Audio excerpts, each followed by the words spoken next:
The deep dive की एक और नई चर्चा में बहुत बहुत स्वागत है। शुक्रिया। आज की चर्चा वाकई काफी दिलचस्प होने वाली है। हाँ, भारतीय संविधान के भाग। आमतौर पर जब संविधान या अनुच्छेदों का जिक्र आता है तो दिमाग में मोटी मोटी किताबों और उबाऊ बहसों की तस्वीर उभरती है। सही कहा, लेकिन आज हमारा मिशन इसी नजरिए को बदलना है। अगर हम इस चार्ट को ध्यान से देखें तो ये सिर्फ नियमों की कोई उबाऊ सूची नहीं है। बिल्कुल नहीं। बल्कि ये किसी भी देश को चलाने वाले सबसे विशाल ऑपरेटिंग सिस्टम का ब्लूप्रिंट है। ये ऑपरेटिंग सिस्टम वाला जो नजरिया है ना, इससे देखने पर ये चार्ट वाकई बहुत प्रासंगिक हो जाता है।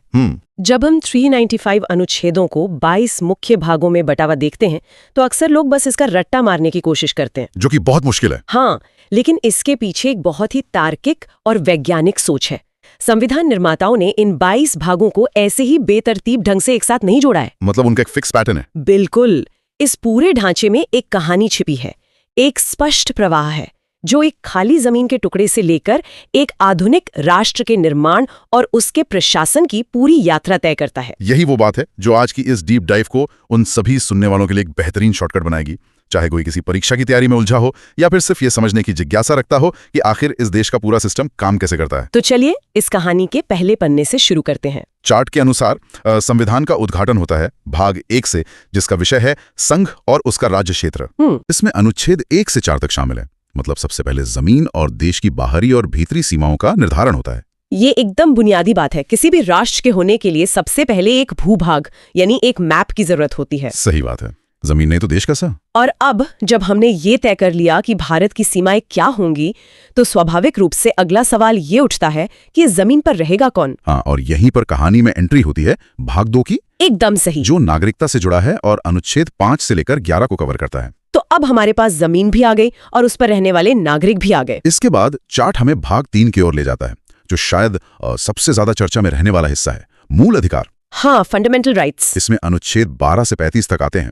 ये देखना बहुत दिलचस्प है कि जैसे ही नागरिकों की पहचान तय होती है, सबसे पहला काम उन्हें ताकत देने का किया गया है। मैं मानती हूँ कि ये संविधान की सबसे खूबसूरत फिलॉसफी है। आप हवा में अधिकार नहीं दे सकते। बिल्कुल नहीं। जमीन और नागरिकों के आते ही एक लोकतांत्रिक ढांचे की सबसे पहली जिम्मेदारी ये सुनिश्चित करना है कि देश के नागरिक अपनी ही चुनी हुई सरकार या सिस्टम के सामने बेबस न हो। हाँ, बहुत गहरी बात है। इसीलिए भाग 3 उन्हें कुछ ऐसे बुनियादी अधिकार देता है जिन्हें आसानी से छीना नहीं जा सकता।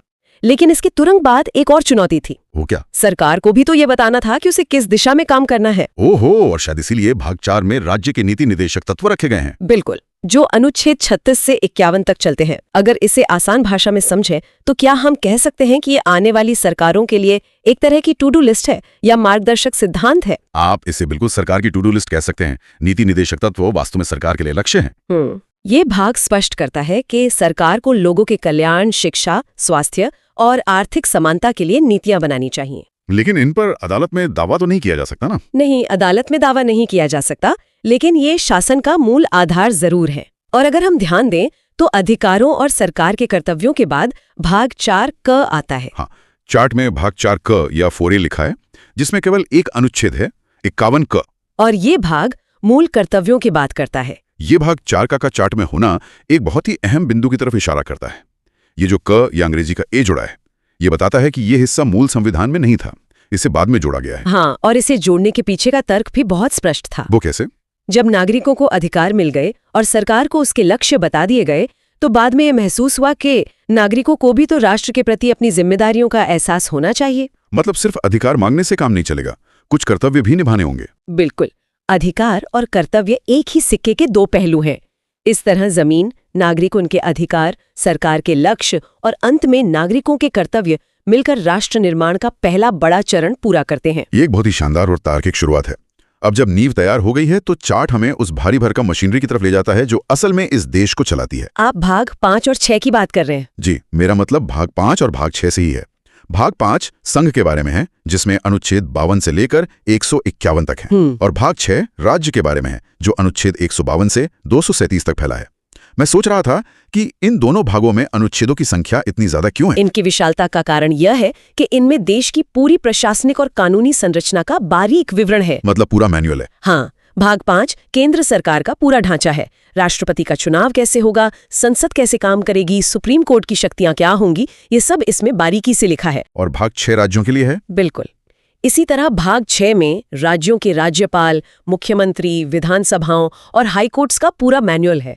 भारत जैसे विशाल संघीय देश में केंद्र और राज्यों की शक्तियों को स्पष्ट रूप से परिभाषित करना जरूरी था, ताकि भविष्य में कोई भ्रम या टकराव न रहे। सही कहा। और फिर इस चार्ट में एक ऐसा मोड़ आता है जो मुझे किसी ऐतिहासिक रहस्य की तरह लगा। भाग 7? हाँ, जब हम भाग 7 पर नजर डालते हैं तो वहां विषय में पहली अनुसूची के भाग ख के राज्य लिखा है, लेकिन अनुच्छेदों वाले कॉलम में अनुच्छेद 238 के आगे साफ साफ लाल रंग से निरसित यानी रिपील्ड लिखा हुआ है। मतलब ये हिस्सा अब संविधान का अंग है ही नहीं। ये हमारे संविधान के एक जीवंत दस्तावेज होने का सबसे बड़ा प्रमाण है। वो कैसे?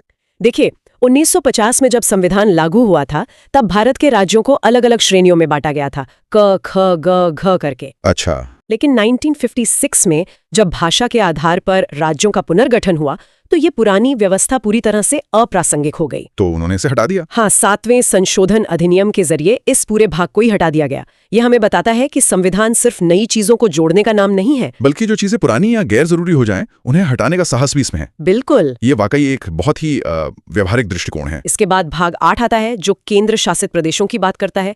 इसमें अनुच्छेद 239 से 242 शामिल है। केंद्र और राज्य के बाद सीधे केंद्र शासित प्रदेशों का आना एक स्वाभाविक अगली कड़ी है। हाँ, एक फ्लो बना हुआ है। और इसके बाद जो हिस्से आते हैं वे भारतीय लोकतंत्र की जड़ों को और गहरा करते हैं। हम अक्सर सत्ता को दिल्ली या राज्यों की राजधानियों के चश्मे से ही देखते हैं, लेकिन चार्ट में भाग 9, 9क और 9ख एक अलग ही कहानी कहते हैं। बिल्कुल। हाँ, चार्ट में भाग 9 पंचायतों को समर्पित है, जो अनुच्छेद 243 से शुरू होकर कई उपखंडों तक जाता है, जैसे 243 से 243 राणा तक। फिर भाग 9 का नगर पालिकाओं के बारे में है, जिसमें अनुच्छेद 243 त से 243 य छ तक हैं। सुनने में ही कितना जटिल लग रहा है ना। हाँ, किसी अलजेब्रा के फॉर्मूले जैसा। और फिर भाग 9 ख सहकारी समितियों से जुड़ा है। ये क और ख फिर से यही बताते हैं कि इन्हें भी वक्त की जरूरत के हिसाब से जोड़ा गया। इसे ही हम विकेंद्रीकरण कहते हैं, यानी सत्ता का निचले स्तर तक जाना, डिसेंट्रलाइजेशन। हाँ, एक समय बाद ये महसूस हुआ कि एक गांव या छोटे कस्बे की समस्याओं का समाधान वहां के लोग बेहतर तरीके से कर सकते हैं। दिल्ली में बैठा कोई व्यक्ति गांव की सड़क का फैसला कैसे करेगा? सही बात है। इसलिए संविधान में संशोधन करके पंचायत और नगर पालिकाओं के पूरे सिस्टम को जोड़ा गया, ताकि लोकतंत्र केवल चुनाव के दिन वोट डालने तक सीमित ना रहे, बल्कि रोजमर्रा के शासन में भी लोगों की भागीदारी हो। जमीनी स्तर से जुड़ी इसी समावेशी सोच का एक और उदाहरण भाग 10 है। इसका विषय अनुसूचित और जनजातीय क्षेत्र है, जिसमें अनुच्छेद 244 और 244 क शामिल हैं। ये इस बात को सुनिश्चित करता है कि देश के कुछ विशेष क्षेत्रों का प्रशासन एक सामान्य फॉर्मूले से न चले, बल्कि वहां की विशिष्ट सांस्कृतिक और सामाजिक जरूरतों के हिसाब से चले।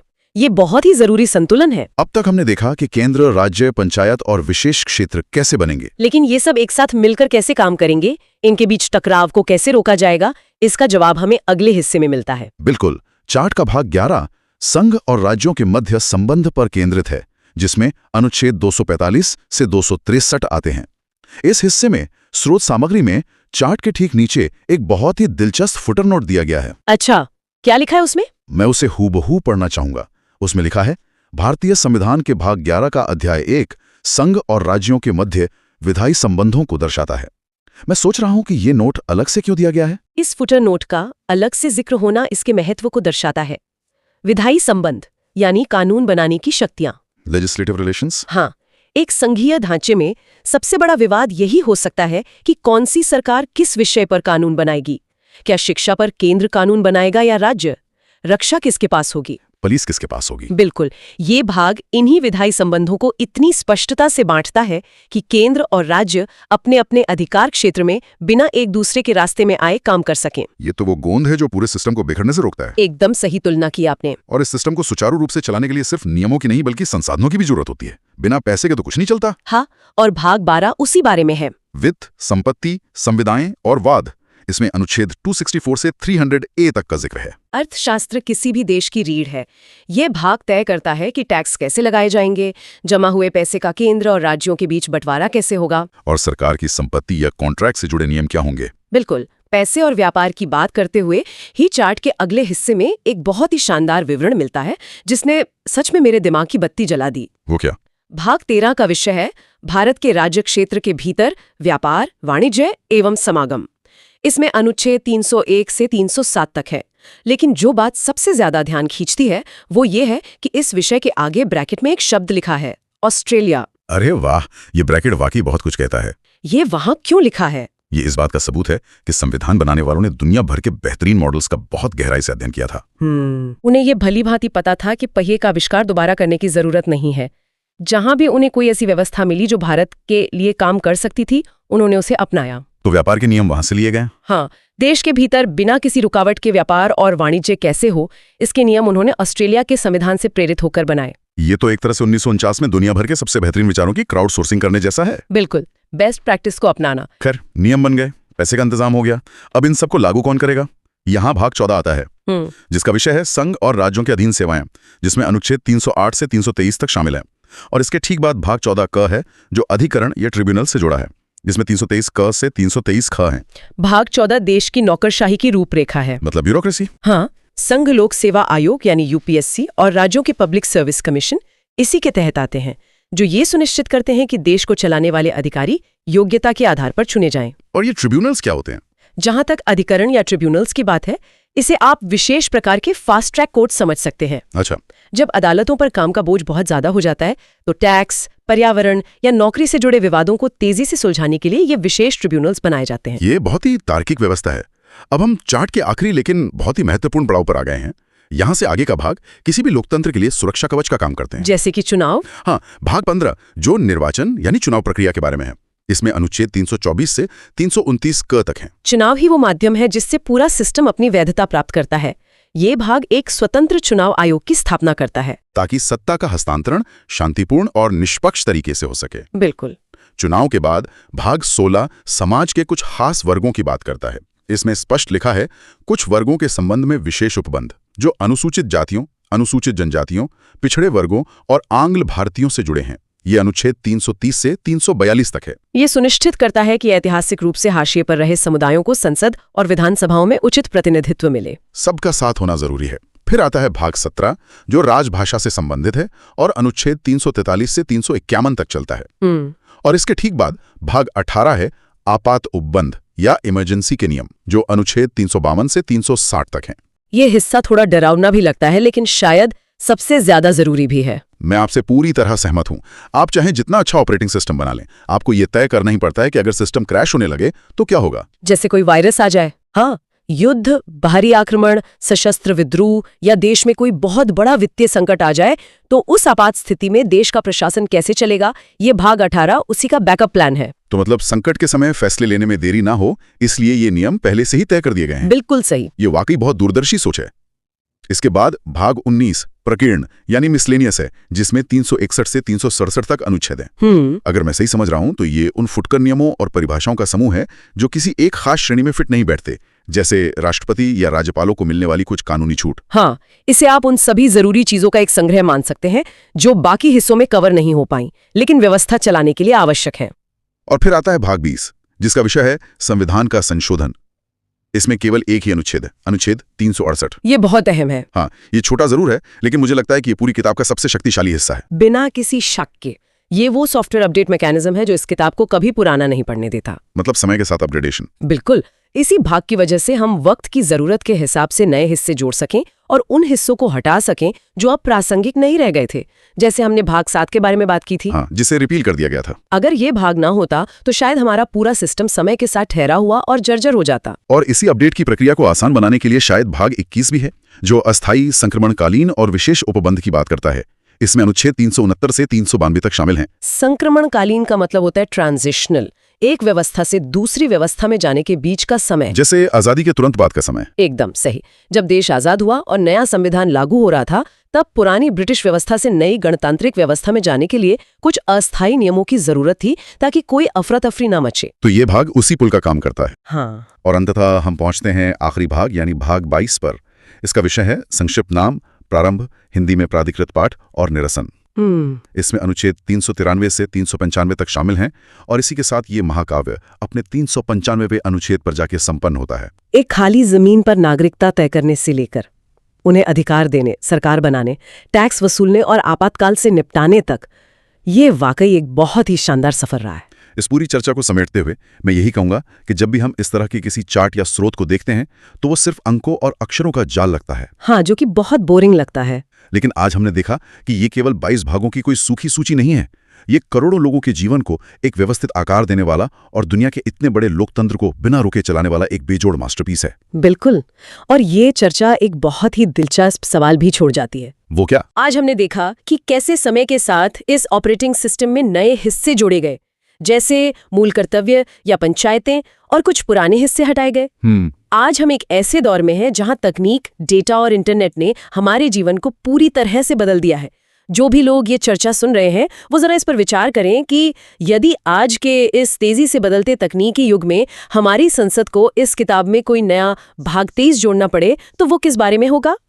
अरे वाह, ये तो बहुत ही प्रासंगिक सवाल है। क्या वो आर्टिफिशियल इंटेलिजेंस को नियंत्रित करने के बारे में होगा या फिर हमारे डिजिटल अधिकारों और डेटा प्राइवेसी की रक्षा के लिए होगा? क्या बात है! ये एक ऐसा सवाल है जो सच में गहराई से सोचने पर मजबूर कर देता है।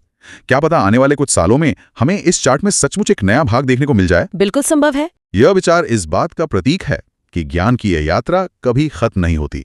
इसी रोमांचक सवाल के साथ द डीप डाइव की इस चर्चा को यहीं विराम देते हैं।